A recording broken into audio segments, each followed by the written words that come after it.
इंतहाई अहम खबर से आपको आगाह कर रहे हैं कि बख्तियार डोमकी के अहल खाना कत्ल केस में पुलिस ने 2 अफराद को हिरासत में ले लिया। कराची की सूरत हाल है जिससे आपको आगाह करते चल रहे हैं। बख्तियार डोमकी जिनके अहल खाना को कत्ल किया गया, इस हवाले से केस जो है वो देखने में आ रहा था और काफी इस पर समाअत भी हुई। पुलिस ने इस हवाले से 2 अफराद को हिरासत में ले लिया है। कराची में मौजूद न्यूज़ के नुमाइंदे मेहर हमीद अनवर इस वक्त हमारे साथ मौजूद हैं, इस बारे में हमें अपडेट करेंगे। हमीद, कौन अफराद हैं जिनको हिरासत में लिया गया है और मजीद इस केस को लेकर क्या पेशरफ्त हुई? जी हिना, ये जो बख्तियार डोमकी थे उनकी जो फैमिली को कत्ल किया गया था उसके जो है हवाले से अभी दो अफराद को जो है सीआईडी पुलिस ने हिरासत में लिया है और इन दोनों अफराद को जो है नामालूम जगह पर मुंतकिल किया गया है। ये जो लोग गिरफ्तार किए गए हैं जिनको हिरासत में लिया गया है, जराए ये बता रहे हैं कि इनको बलूचिस्तान से जो है गिरफ्तार किया गया है और एडिशनल आईजी सीआईडी जो शब्बीर शेख वो आज ही कराची में पहुंचे हैं। और जब ये तमाम वाक़या हमारे सामने आया था बख्तियार डोमकी के अहल खाना के कत्ल का वाक़या, तो कुछ इतलात ये भी आ रही थी सामने कि कोई खानदानी दुश्मनी का नतीजा भी हो सकता है।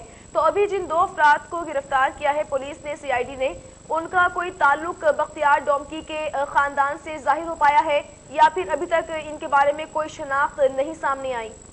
बिना कबल वक्त कुछ नहीं कहा जा सकता। सीआईडी के अफसरान से हमारी बात हुई है लेकिन अभी तक सीआईडी की तरफ से कोई ये नहीं बताया गया कि ये खानदानी दुश्मनी थी या इनको टारगेट किया गया है। अभी मुल्जमान को जो है नामालूम जगह पर मुंतकिल कर दिया गया है और इसी हवाले से पूछताछ जारी है और इसी केस की जो रिपोर्ट है कल सुप्रीम कोर्ट में जो है आईजी सिंध सैयद मुश्ताक शाह वो पेश करेंगे और इसी केस के हवाले से 2 अफराद को जो है बलूचिस्तान से जो जराए बता रहे हैं बलूचिस्तान से हिरासत में लिया गया है और एडिशनल आईजी सीआईडी जो थे वो बलूचिस्तान से वो भी कुछ देर पहले जो वो कराची। तो हमीद, इन दोनों अफराद के हुलिये से कुछ जाहिर नहीं हो पाया कि इनका ताल्लुक किसी करदम तंजीम से, किसी गिरोह से भी हो सकता है? इनकी उम्रों के हवाले से बताएगा कि कितनी उम्रें थी? ऐसा कुछ नहीं बताया गया और ना ही किसी करदम तंजीम का बताया गया है। हो सकता है कि कुछ देर बाद या रात में जो है सीआईडी की जानिब से कुछ इत्तलात फराहम की जाए, मगर अभी तक सीआईडी ने इस तमाम तर कार्रवाई को बिल्कुल खुफिया तौर पे रखा है। जी बहुत शुक्रिया आपका मेहर हमीद अनवर, आप हमारे साथ मौजूद थे।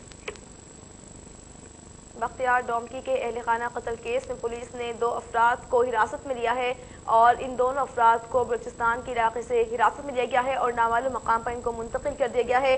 तफ्तीश का अमल अभी जारी है और अभी सीआईडी के हुकाम जो हैं वो कुछ भी इस बारे में नहीं बता रहे कि इन दोनों का ताल्लुक किस तंजीम या गिरोह से है। मेमो कमीशन ने सेक्रेटरी खारिजा को हिदायत की है कि हुकूमत कनाडा की मोबाइल कंपनी ब्लैकबेरी का डाटा मंगवाने के लिए खत लिखे और कमीशन का कहना है कि कनाडा की हुकूमत को बराह रास्त खत लिखा जाए और रिकॉर्ड के लिए कैनेडियन हुकूमत से मदद तलब की जाए। कमीशन का इजलास कल तक के लिए मुलतवी कर दिया गया। मेमो कमीशन का इजलास जस्टिस फाइज ईसा की सरबराही में हुआ जिसमें सेक्रेटरी खारिजा को हिदायत की गई है कि हुकूमत कनाडा की मोबाइल कंपनी ब्लैकबेरी का डाटा मंगवाने के लिए खत लिखे। कमीशन के मुताबिक कैनेडियन हुकूमत से ताउन की दरख्वास्त की जाए। कमीशन ने सेक्रेटरी दिफा और सेक्रेटरी खारिजा की हर इजलास में शिरकत को यकीनी बनाने की हिदायत भी जारी कर दी।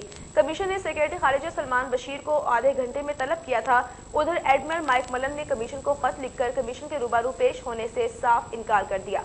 मेमो गेट तहकीकाती कमीशन में अटॉर्नी जनरल मौलवी अनवारुल हक ने कमीशन में बयान देते हुए कहा कि वो कमीशन को मंसूर एजाज का बयान बैरून मुल्क जाकर रिकॉर्ड करने की एडवाइस नहीं दे सकते। इससे कबल मेमो कमीशन की कार्रवाई में वक्फे के बाद मंसूर एजाज के वकील अकरम शेख ने कहा कि हुसैन हक्कानी को कहा जाए कि ब्लैकबेरी की RIM कंपनी को खत लिखे।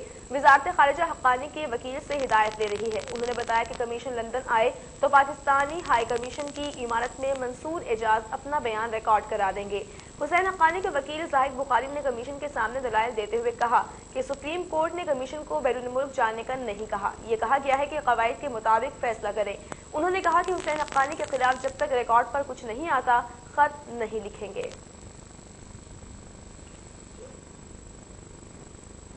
और पाकिस्तान में अमेरिकी सफीर कैमरॉन मिंटर ने कहा है कि पाकिस्तान की फिजाई हदूद से नेटो सप्लाई जारी है। ईरान से गैस पाइपलाइन का मंसूबा पाकिस्तान के लिए खतरनाक है, मामले को देख रहे हैं। اسلام آباد میں میڈیا سے گفتگو کرتے ہوئے امریکی سفیر کیمرون منٹر نے کہا کہ پاکستان کی فضائی حدود سے نیٹو سپلائی جاری ہے، البتہ زمینی راستے نیٹو کی سپلائی نہیں ہو رہی۔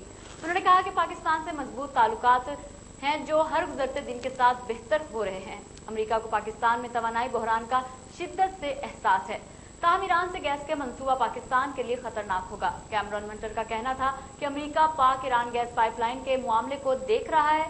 نیٹو کی جانب سے سلالہ چیک پوسٹ پر حملہ انتہائی افسوسناک تھا، جس میں جانوں کا ضیاع ہوا۔ ایسے واقعات کو روکنے کے لیے بہتر میکانزم بنانے کی ضرورت ہے۔ امریکی سفیر کا کہنا ہے کہ افغان مسئلے کا پرامن حل چاہتے ہیں۔ پاکستان اور امریکہ کا تعلق مضبوط ہے۔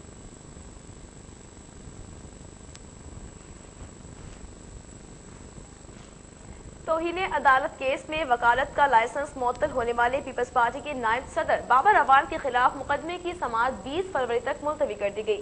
جسٹس آصف سعید کھوسہ کی سربراہی میں سپریم کورٹ کے 3 رکنی بینچ نے بابر اعوان کے خلاف توہین عدالت کیس کی سماعت کی۔ سماعت کے دوران بابر اعوان نے عدالت کو بتایا کہ ان کی پریس کانفرنس میں عدالت کی توہین کرنا ان کا مقصد نہیں تھا۔ اس کیس میں جو وکیل مقرر کیا گیا ہے وہ ان دنوں ملک سے باہر ہے۔ بابر اعوان